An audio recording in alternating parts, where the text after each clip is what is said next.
Hi everybody, I'm back again. I don't know what it's like where you are, but it's absolutely a glorious blue sky day in Devon, and it's wonderful. It's lovely to go out for a lovely winter walk when it's so blue sky. It really picks you up. Anyway, let me just stuff this phone under there, just so if it rings, can't hear it very much. Anyway, I thought I'd hop on and do another live. You know, I've done a little series all about sugar freedom and the different aspects of sugar freedom. So today, what I thought I'd talk to you about is the healing journey. Now, I think this is something that not a lot of people talk about in terms of giving up sugar. And, you know, one of my mottos that I always say, it's a marathon, not a sprint. And, you know, we have to do it one step at a time. This is a journey. This is a lifestyle. This isn't a diet. It's not something, I mean, it is something you do for the short term, but the real benefits to your health and healing is in seeing it through in the long term. So it's part of what I really want to share with people in my course, Nourish Yourself to Sugar Freedom, that this is a real, you know, a journey to embark on when we really embrace and rediscover and rekindle and re-embrace our health and our, you know, our true health, you know, that hasn't been masked by eating too much sugar and processed carbs. So I'm hoping that I can see that somebody's watching, so I'm assuming that you can hear me. So if you can, give me a thumbs up, that would be great. And I'm going to carry on and continue and assume you can hear me until I hear that you can't. Anyway, so what I thought I'd do is I just go through the phases that we go through when we give up sugar. And obviously I'm basing it on what happened with me, you know, because that is true for me. Now, I would just, you know, there's a warning. Hi, Chris, and great, you can hear me. Now, obviously, everybody is completely different in how they respond to their sugar-free journey. And it really depends on their relationship with food and sugar during their sugar-full journey. But I'm going to go through it and tell you what happened, you know, in my journey, and tell you, you know, little bits of what you can expect. So I'm going to look at what's happening on a physical level and what's happening on a mental and emotional level, because all of those, you know, are things that it's a bit like knowing how the journey might be, and that it might be slightly different. So it's a bit like, you know, when you drive from wherever you are and you're going to another place, you know that these are the roads you're going on, but you actually don't know what's going to happen on that journey.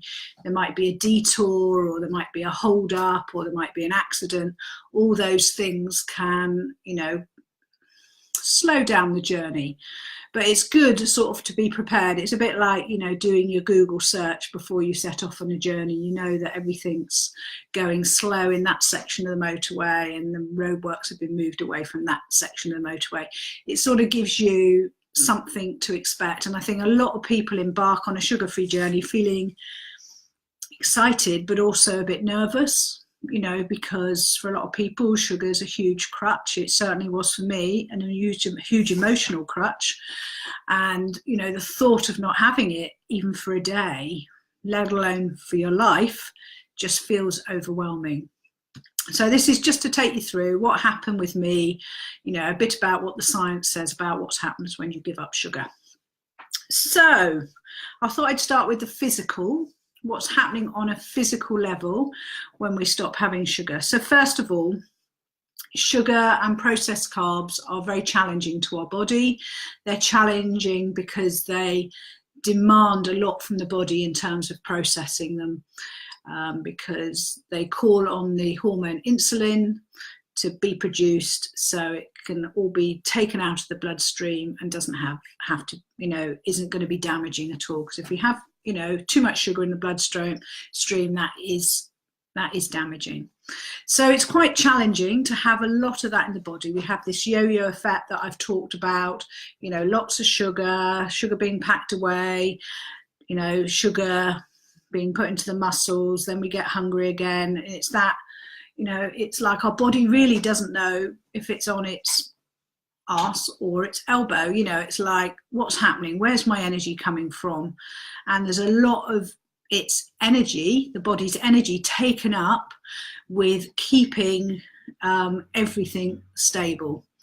Now, what happens when you give up sugar is all of a sudden your body doesn't have to worry. Now, I'm putting it, obviously it doesn't have to worry because your body doesn't worry, but it's in that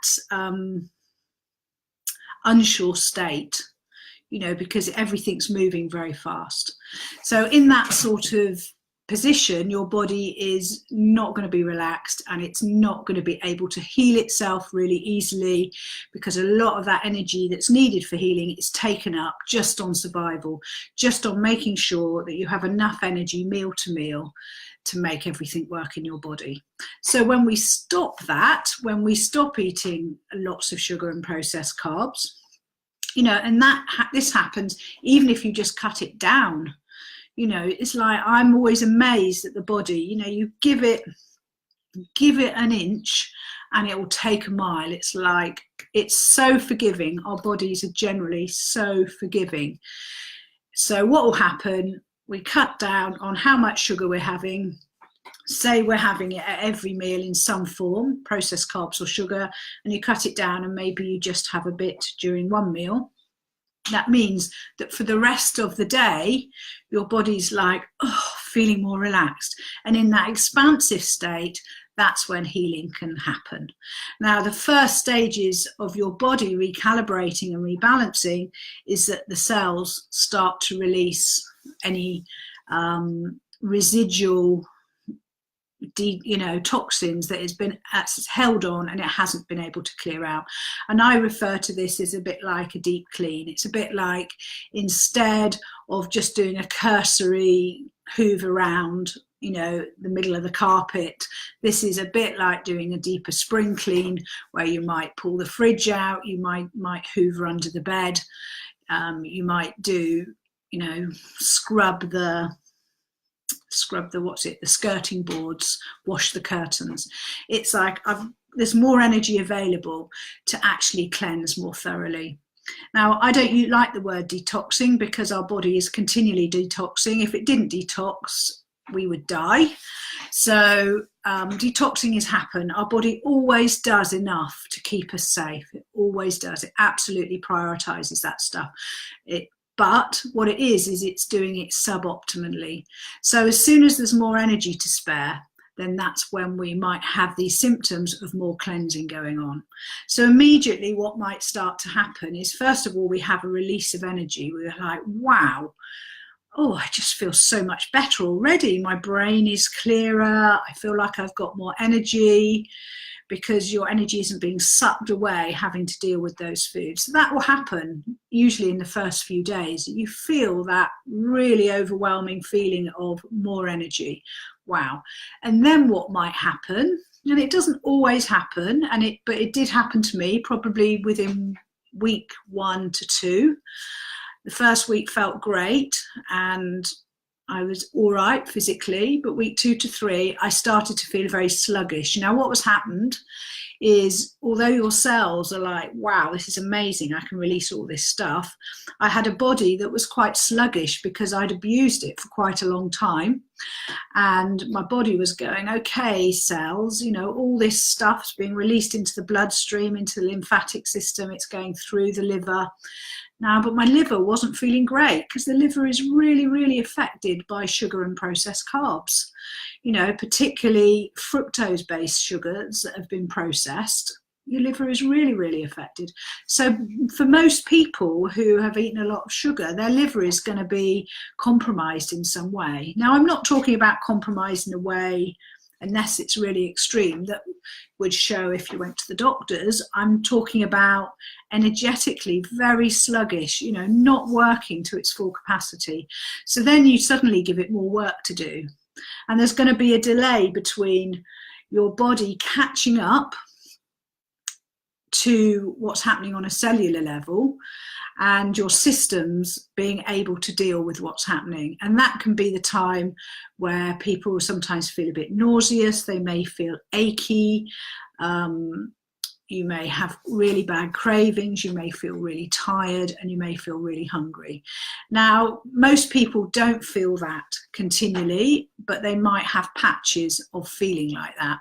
And all you need to know is this isn't going to last, and this is just your body readjusting to not having that chemical in the body, not having sugar in the body.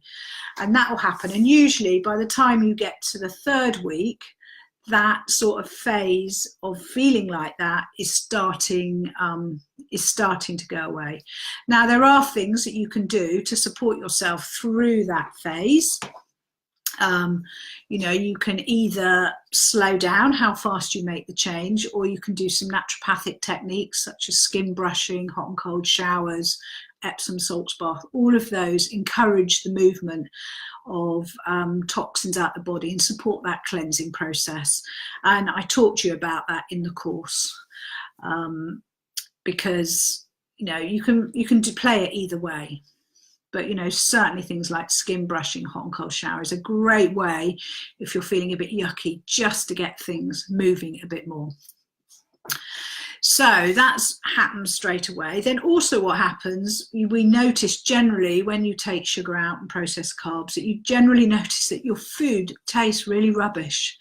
It can sometimes feel like you're tasting, eating cardboard, because sugar is such an overwhelming flavour and is added to so many things that when we take that out, our food can taste really bland, and you can sort of feel like you've lost your interest in food because your taste buds aren't being stimulated.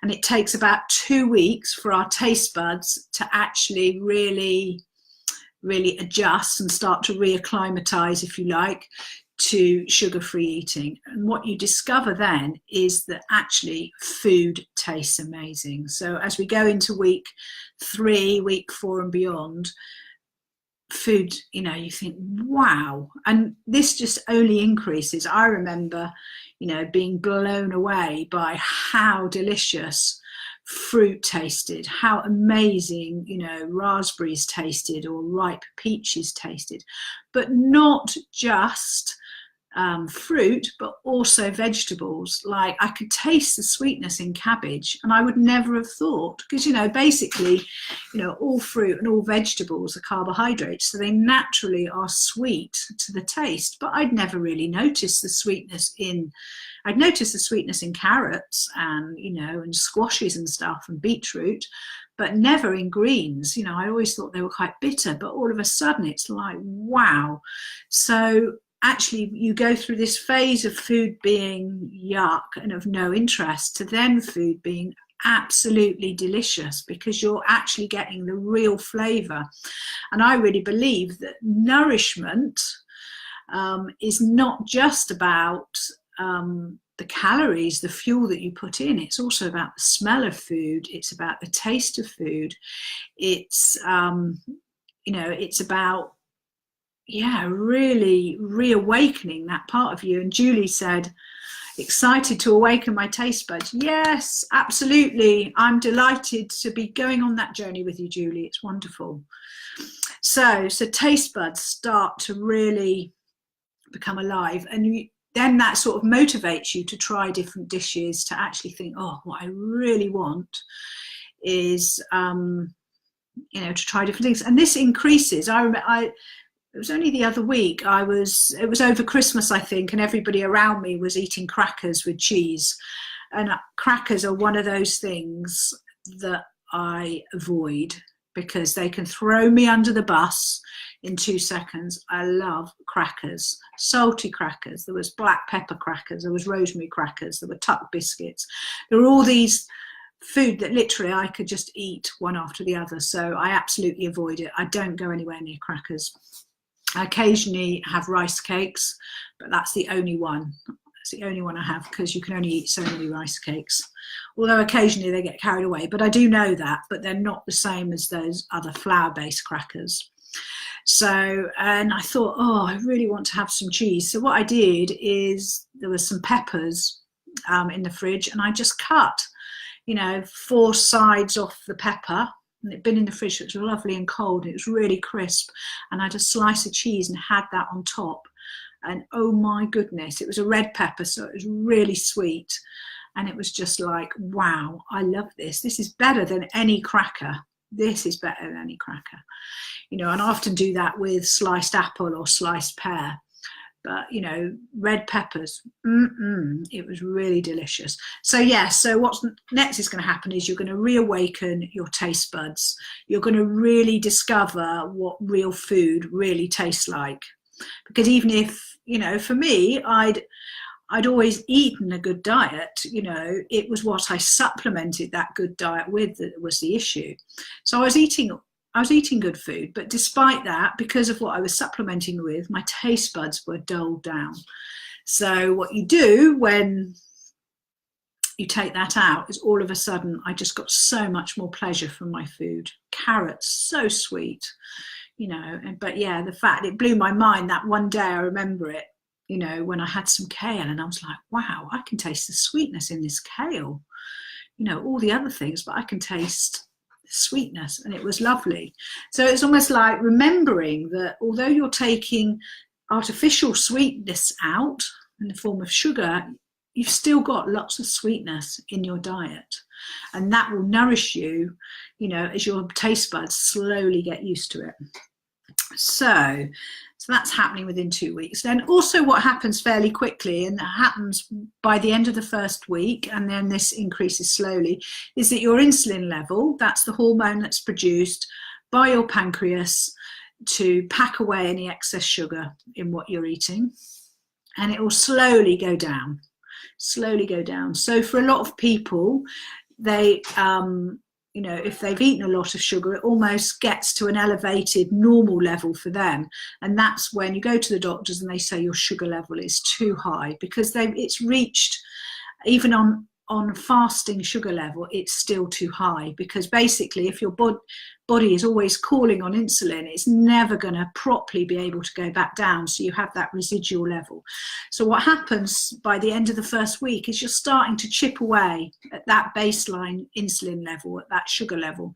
So slowly your insulin levels will go down, and that will mean that you have more energy throughout the day, that you have less of those roller coaster moments, and that then leads on after the first week, that goes down. I mean, it's been, research has shown that very, very quickly, if you're not eating food that calls on insulin, then really quickly your insulin levels are going to go down, and literally within a month you can dramatically decrease your insulin levels. Your body responds incredibly quickly. When you stop doing that repeated call on something, then it can slowly heal itself and go back down.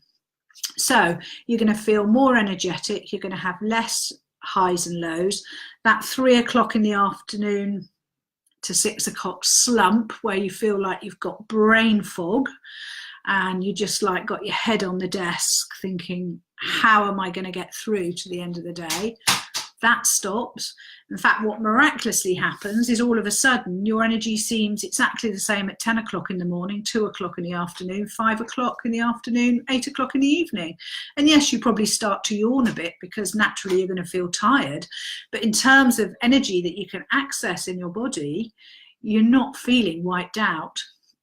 So although in the first 1 to 2 weeks you're going to feel tired, by the time you get to 3 or 4 weeks you're going to feel that energy is coming back up. And that's, it's a wonderful experience to suddenly think, wow, I actually feel better today, I feel like I've got more energy. So that's going to happen on a physical level. The other thing that's going to be happening more on a background level, that you won't immediately be aware of, is what's happening in your gut. Now, your gut, the microbiome, is actually like one of the foundations of good health. And when we have a sugar-full diet, then we're going to be nourishing the gut bacteria that isn't really very healthy. And I always liken it to a compost heap where we need to get a balance between the greens and the browns. I don't know if anybody out there makes compost, but I had a couple of years where I was obsessed with compost and how to get really good compost. And you have to get the balance between the greens and the browns right. And that then creates the perfect, lovely, fine soil that you can then put on your veg beds. But what happens if you don't get that balance right between the greens and the browns, then you can end up with a stinking mess, basically. And that's what happens in our gut. If we haven't got that balance between the good and bad bacteria, then what's going to happen is the unhealthy, I don't want to call it bad, but the less healthy bacteria is going to take over and run amok. And that's the bacteria that is going to create inflammation in the body. It's going to affect our mental health and our emotional state, as well as what's happening in our gut and how we digest food. So once we start taking sugar out of our diet and processed carbs out of the diet, that what happens in the background is our microbiome is going to start reordering itself. Because when we eat lots of vegetables and we start adding in all that nourishing food, this is all food that feeds the healthy bacteria. These are all prebiotic foods. Now, prebiotic means before life. So this is the food that nourishes the healthy bacteria. And when we're nourishing the healthy bacteria, then we're not nourishing the unhealthy bacteria. So that's all going to be going on in the background. Now, what some people notice is they do have some disturbances in their gut. They may be a bit more gassy, their bowels may be slightly different, but this is all part of your body healing and rebalancing itself without sugar.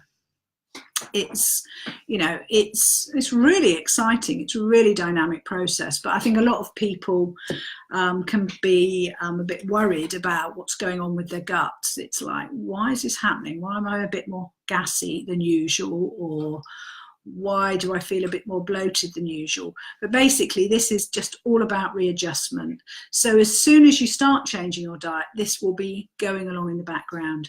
But healing your gut takes a long time. This isn't going to be something like the insulin level, which comes down very quickly. This is something a bit like making a compost heap. It takes time, and you just have to keep on plodding and trusting that your gut is going to carry on healing. Now, we have a whole week in Nourish Yourself to Sugar Freedom about gut health and how we can really support our body to heal our guts much quicker by adding in cultured vegetables and other probiotic foods. And then when we do that, and we have to do it in a slow way, again, our body likes everything to be slow, then, that will really, really carry on with that support of the gut. So Julie said, what do you think about drinking kombucha? I think drinking kombucha is fantastic. I have my own kombucha hotel here. But I only drink a small amount. I don't need very much. And I think a lot of people wonder about kombucha because you basically make it with sugar and tea, but it's like a symbiotic relationship between the SCOBY and the tea, and the sugar creates this lovely sparkling probiotic drink. So kombucha is fantastic to drink. But I would always caution people just to start off slowly, literally an egg cup full, or even a tablespoon, or even a teaspoon. Just take a little bit, because that balance in the gut is quite delicate. And, I think people have to understand that when you're getting your probiotics from food, so things like sauerkraut, kombucha, kefir, water kefir, the probiotics in those foods are incredibly intense. They've showed that in like one portion of sauerkraut, there was the same amount of probiotics as a whole bottle of probiotics that you'd get in the whole food shop. And people basically just take 1 or 2 probiotic capsules a day, and they're saying, there's the same amount of probiotics in the whole jar of probiotics as there is in 1 teaspoon of sauerkraut. That's how intense probiotic food is. And people sort of tend to think, more is good. And I think, no, you've got to really take this as medicine. And, you know, I suggest to people, if they want to start doing something, maybe sauerkraut is the easiest. It's cheap and it's easy to make. You know, just literally have half a teaspoon on the side of your dinner plate.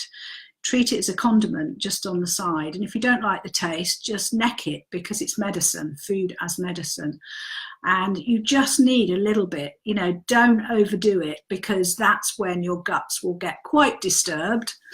And, oh, got you know, and that's when it starts to be hard to continue, because people are feeling uncomfortable because they feel a bit bloated, or they feel even more gassy, or their bowels become quite loose, you know, and people don't like that, understandably. But usually all it means is you just need to slow down just a little bit, just a little bit. So that's what's happening on a physical level. Oh, don't know why my nose is itching. What does that mean? So I'm just looking at my list. Okay, that's the other thing that happens on a physical level. So as your insulin level starts to come down, we talked about the other day when I did my video on weight balance, is we have the natural weight balancing hormone called leptin. Now, leptin's action in the body is blocked by our insulin level being too high. We can't lose weight in a sustainable, natural way if our insulin level is too high, because leptin that's responsible for that is just wiped out. It can't do it. It's like insulin overrides it. So the leptin message isn't heard. So what happens is our insulin level comes back down, and I'm talking probably, and it depends. Do you know what? I think the cat has been crunching on something dead behind me. I thought he was busy behind there, but I thought, I'm not going to look. I think he brought in a present and he's proceeded to eat it. Anyway, that's looking after his gut bacteria, but it's not very mine. I can hear him crunching. Anyway, I'm not going to listen. I'm going to carry on talking about leptin. So leptin is going to start once we get to probably a month to 2 months in. Our leptin levels are really going to start to kick in. And then what happens after that is our oh, I can hear him crunching.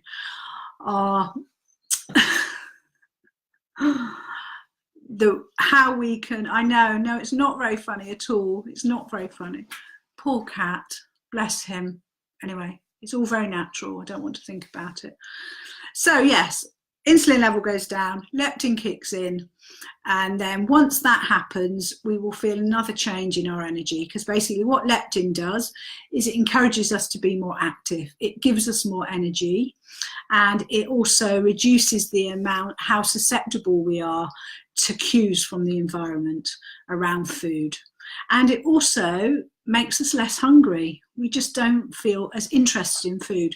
So I always say to people, if you can get to a month in, and then you start to get it, particularly if people want to, you know, balance their weight, lose some weight.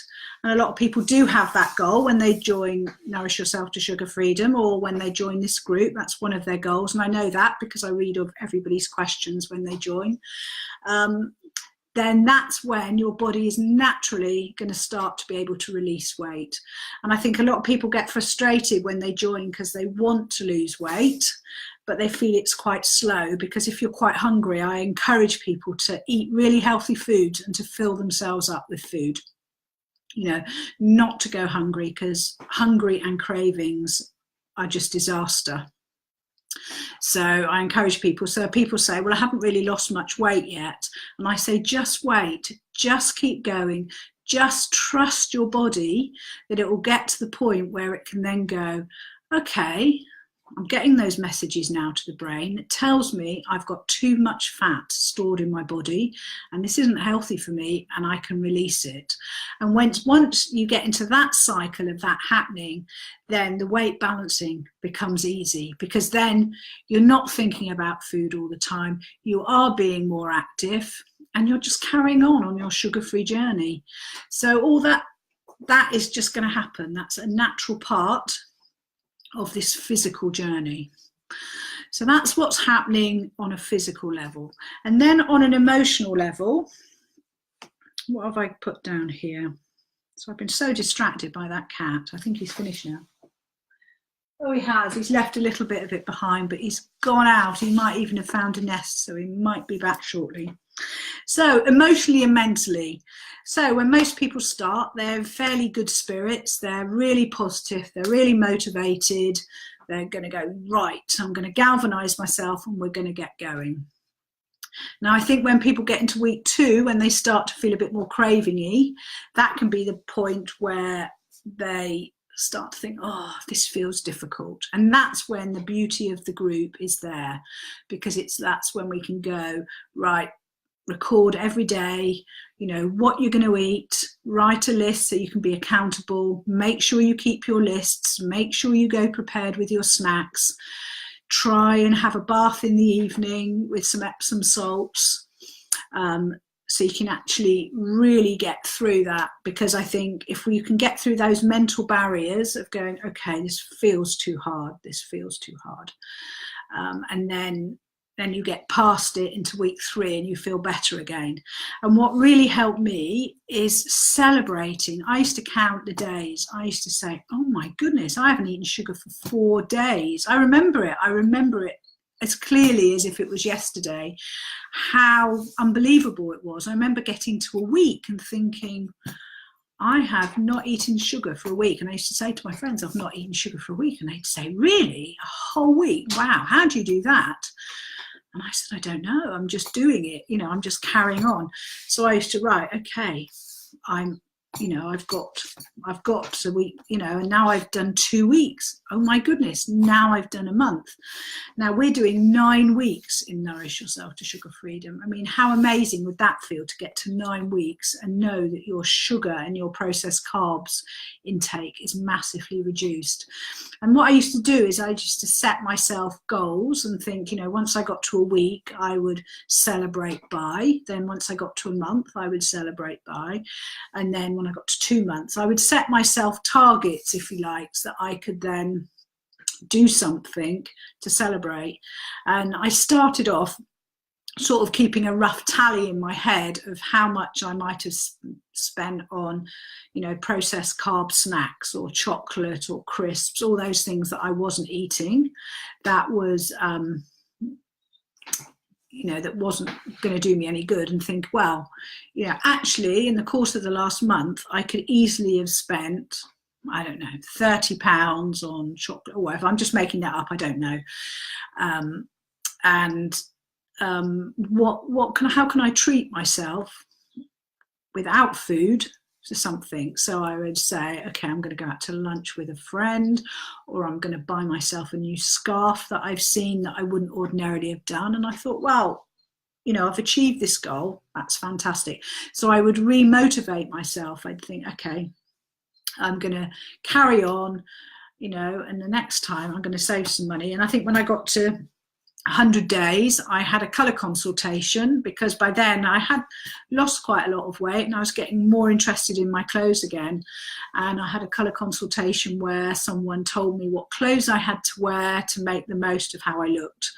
And it felt like such a wonderful gift to give to myself, you know. So I encourage people to sort of set goals, really pat themselves on the back, really feel the miracle of how it feels to be living in a body that isn't being fed by sugar, you know, because I think if you're anything like me, it will feel like a flipping miracle, you know, to really embrace how that feels. So I think the other thing that happened for me, emotionally and mentally, is I'd had some residual anxiety that had been hanging around. Probably, I'm trying to think, it probably been hanging around for about 7 or 8 years. I'd had a really rough time after 2 years after my husband died, with some depression and anxiety. And, you know, I'd moved through it. It took about a year, 18 months, but I'd always been left with this residual anxiety. And, you know, generally day to day I was okay, but any times that I was really out of my comfort zone, say with traveling or flying, I would just feel overwhelmed with anxiety, and I'd felt that I was limiting what I was doing because I was feeling anxious. And after 2 months, I suddenly realised I had a university reunion with some friends, you know, and to everybody else, it wouldn't seem like very much. We were meeting in a big city and we're all going to stay together in a motel, and it was going to be really fun. And I remember just thinking just before, you know, ooh, you know, I'm going to go travelling on the train, you know, and that would have freaked me out. Crowded space, really loud, can't get out, can't stop the train, that sort of thing. And I remember at the time thinking, wow, I've just got on this train and I've, you know, and then I had to walk all the way across the city from the station and find, you know, my friends that I was meeting. They didn't meet me at the station. And again, I just got it up on my phone and I thought, oh, I'm just going to walk in that direction. And it was easy. And also the other thing, we all stayed in a Premier Inn, but it was like on the 14th floor our rooms were. Again, something that would have freaked me out before. And I suddenly thought, wow, I was really conscious that this felt amazing, that any anxiety that I had finally gone. And I can only attribute that to the fact that I wasn't eating sugar and processed carbs anymore. And it was a real, because, you know, anxiety and depression is really linked to having too much sugar, because we've got those up and downs. And when I took that away, that final bit of healing was able to happen. So that's another thing that you might notice, that your mental health, your how sensitive you are, or how high or low your mood is, will balance out, that you will have less ups and downs. And, you know, that's, you know, what a gift is that. And in a way, you know, having that period of issues around mental health for me, you know, really brought it home how your mind is everything, how that sense of mental well-being is such a key part of being able to shine brightly in the world and really just get the most out of life. So I'm just seeing what else I've written here. So yeah, I just want to end on talking a bit about this healing spiral that I talk about. So I think, you know, my background is all in alternative health. You know, I'm a naturopathic practitioner, if you like. I always go for the more natural approach, working with the body. And I've known in myself that when we heal, it's not a linear experience. Like, we don't start here and end here. It's actually a spiral. And that, if you like, when we go on this spiral journey, it means that we often come back again to something in the spiral that we see. So if you think it's a spiral going around like this, so if we're going around the spiral, working inwards, when we get to a certain glitchy point on that spiral, we might get an echo of something that needs healing. So I think people often get despondent because they say, well, I thought I got over that. I thought I got past that place. But actually what happens is it's just revisiting it and just clearing the next level of whatever is there to heal. And I think if you can embrace that attitude, that it's not just going to be, okay, I'm just moving forward and this is going to happen and this is going to happen and this is going to happen, and then I won't have to experience any of those things anymore. It's like, okay, well, this is a spiral and it might come round again. And, you know, even now I still get some emotional cravings occasionally for sugar. I'm triggered by something that happens, but, you know, I feel a bit sad or emotional or angry or stressed. And I just think, oh, I need some sugar. And again, it's just sparked, but it's almost like an echo. It's not like it was to start with, where it felt quite overwhelming. It's just a gentle echo of, oh, you could. Do you remember that feeling? And it would give me an opportunity again to look at that and go, okay, that's interesting. So why did I find that situation stressful? How can I feel less stressed so I don't have to feel it again? So I think going in, knowing that this isn't going to be a straight line, means that you're less likely to be thrown off by everything that life brings to us. You know, because life has curveballs. You know, we think, okay, I haven't got anything stressful in the next 3 months. That's a great time to give up sugar. But we don't know what's going to happen in those 3 months. We don't know what's going to happen within our family, what's going to happen in our community, what's going to happen in the world, what's going to happen with politics. You know, I say politics because there's a lot of stress in Great Britain at the moment with impending Brexit and what's going to happen. And it's, you know, we can always put things off, but I think if we hold on to the idea that this journey probably isn't going to be completely smooth, then when things aren't completely smooth, we can just go, well, I knew it wasn't going to be completely smooth, and I'm just going to go forward and do the best I can. And if I fall off the wagon, I'll just get up the next day, get back on the wagon and carry on. You know, because, okay, I might have had one meal that had sugar in, but actually, prior to that, I've had 30 meals that didn't. And it sort of, I think, embracing that idea that healing is a spiral means that, you know, we don't have to be perfect. It's that journey. It's that healing spiral journey that means, you know, it's just what it is. And, you know, we don't have to be, oh, we've fallen off the wagon, it's a straight line. Well, that's it then. I've failed. So I might as well now, for the next 40 meals, have loads of sugar and processed carbs. You know, we don't have to do that. We can just go, okay, wow, okay, I've fallen off the wagon, 1 meal in 30. That's pretty amazing, because 6 months ago, I had 30 meals with sugar in. So it's, yeah, I think that having that idea of the healing spiral gives us perspective. Anyway, does anybody have any question? Because I've realised I've been on for 40 minutes. So let me know if you've got any questions or if it makes sense. And if you're catching this on the replay, do add any questions on the end. Maybe you could just add #replay, and then I know that you're watching it on the replay. And yeah, I will answer your messages. Sometimes I do miss comments. Facebook isn't fantastic anymore about making sure you see every single comment. And I don't know if it's that. It gets to the point where if you have so many, it literally just doesn't show you everything because it can't. I don't know what that's about. So sometimes I do miss things. And if I may miss things, just ask me again. Tag me and ask me again. You know, I'm not ignoring you. It's just the logistics of Facebook. Chris is saying, makes perfect sense. Thank you, Carol. Thanks for joining, Chris. It's great to have you here. So I think there's probably not any questions, but please do ask any questions. If it's a private something, then you can always PM me. Julie's saying this has been very helpful. Thank you.